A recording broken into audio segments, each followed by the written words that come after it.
Welcome to the Mark side. Something that I get asked about a lot by expats. What does it take to pick things up, leave your home country, and relocate in a new country? These 5 things I'm going to share with you would be what you need to do to basically get out of Dodge. The checklist for making sure you're ready to move to a new beginning, to a new adventure in life in another land. The first thing you need to do, and I learned this from watching a YouTube video just like this, so that shows you how important this information is.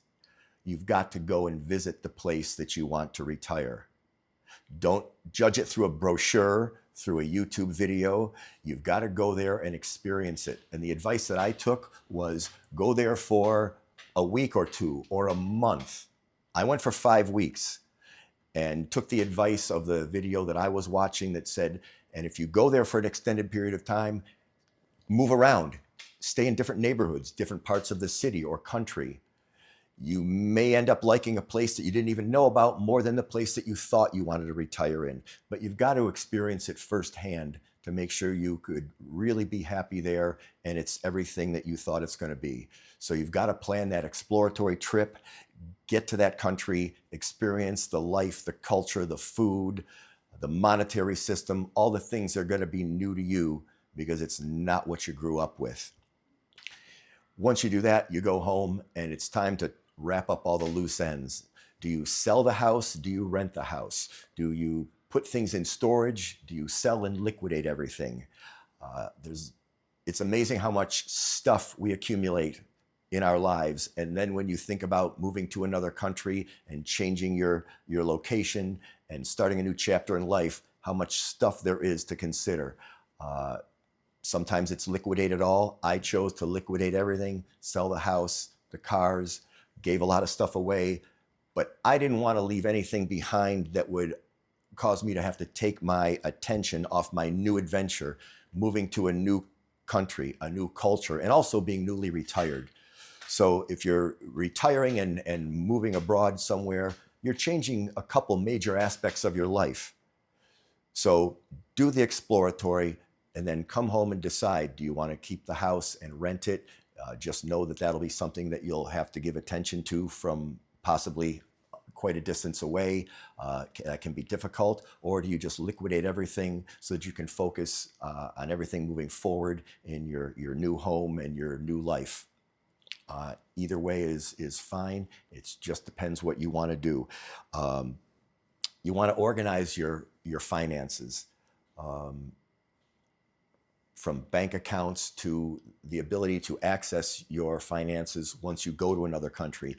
Again, very valuable information that I got from watching a YouTube video was to make sure you had a no foreign transaction fee credit card and a debit card that would refund your ATM fees. And the one that most people seem to use is through Charles Schwab. I happen to already be with Charles Schwab, so that made that easy. But you're going to use a credit card, most likely wherever you're going, and to have access to cash, because the advice that I took to heart was don't take all your retirement money and move it to the new country that you're possibly going to relocate in. It's just a bit risky. Who knows what the rules are there in terms of banking. So keep your money in the US, be able to access it through a credit card with no foreign transaction fees and a debit card that will refund you all your ATM transaction fees, which is what I do. And every month I look and it's many $2.75 ATM debits that are put back into my account through Charles Schwab. So I can speak to that, at least that card working extremely well. You also want to get two-factor authentication on any important websites, whether it's a Charles Schwab website or possibly your banking website. You want two-factor authentication set up before you get to the foreign land that you may be retiring to. It's very difficult to set them up once you get there, so you want to have that level of security set up and working before you leave your home country. You want to set up mail forwarding. You're still going to get mail. I still get a couple of pieces of mail every now and then. The good old paper mail, snail mail. You want to have what's called a digital mailbox so that you still have access to that, and you can keep in touch with whatever entities that you still need to that way. After that, it's kiss the loved ones, hug grandma, call the taxi, get to the airport, and head off to your new adventure. There's probably a few things I've left out. It's been 3 years since I went through this. We'll do future videos and address these topics as questions come up through comments and things. More than happy to tell you everything I can on the topic, because it is a big move.